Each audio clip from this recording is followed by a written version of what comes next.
Welcome to EMTB videos.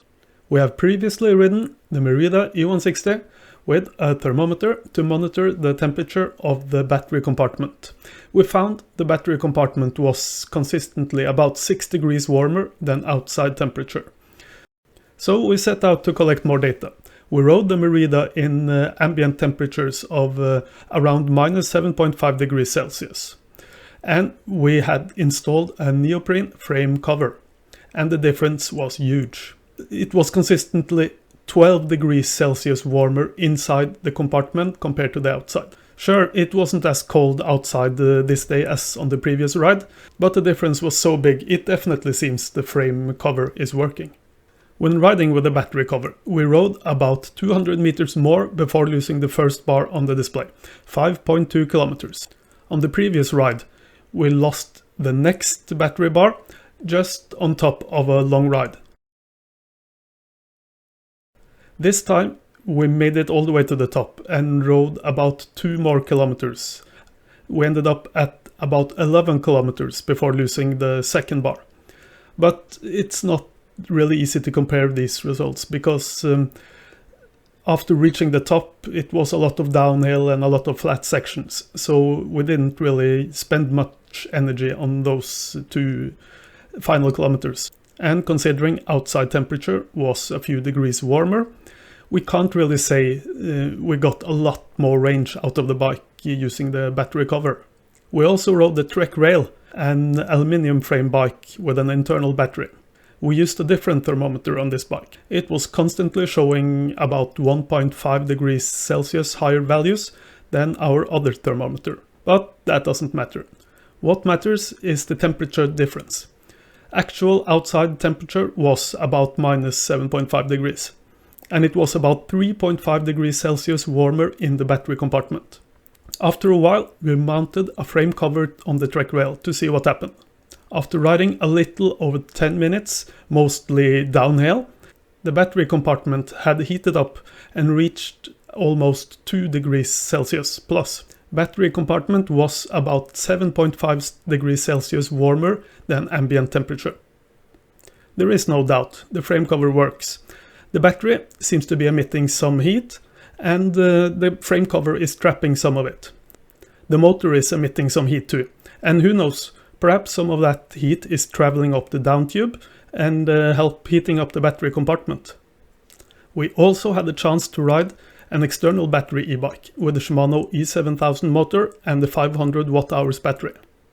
This battery is exposed to much lower temperatures since it doesn't sit in a battery compartment. Does that mean the external battery bike will have to spend more of the battery compared to an internal battery bike on the same ride? After the ride, both bikes were showing 2 out of 5 bars of battery remaining. But there can still be a significant difference in battery consumption. We recharged the batteries and we measured how much energy the charger had consumed. It was 310 watt-hours for the external battery and 350 watt-hours for the internal Shimano battery. Sure, some of this is heat loss in the charger, but it still serves as a comparison.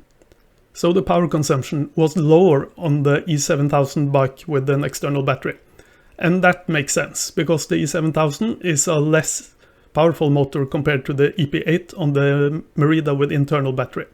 This result was really interesting though, because it indicates that the battery consumption isn't significantly higher even though the battery cell temperature is low.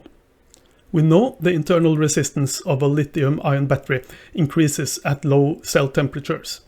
It seems the lower temperature doesn't really affect the battery consumption hugely. So why would we cover up the battery if it doesn't give us much more range? Well, we cover it to keep the battery management system from going to limp mode and shutting down the motor long before the battery is drained. Also, a cover will help keeping the battery from reach dangerously low temperatures. We don't want the internal cell temperature going below minus 20 degrees Celsius. Even when riding without a cover, the temperature in the battery compartment on the carbon frame Merida was some 6 degrees higher than ambient temperature. The external battery hasn't got a compartment, so it's exposed to ambient temperatures.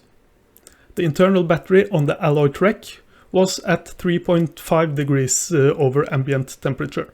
So the internal battery bikes seems to be handling low temperatures better than the external battery bikes. And the carbon frame bikes seems to be handling it better than the alloy frame bikes, because, well, carbon isn't really that good at transferring heat. Merida has even made air vents on their carbon frame to help the heat escape, which is good for the battery in summer. We tried plugging the air vents, but we didn't see a significant change in battery compartment temperature, like we did with the frame cover. Our measuring devices aren't super precise though. We also tried the frame cover on the external battery bike, and that made quite a difference. We were riding in minus 12 degrees Celsius, and the cover was keeping the battery at about minus 2, which is quite good, meaning the temperature inside the cover was about 10 degrees higher.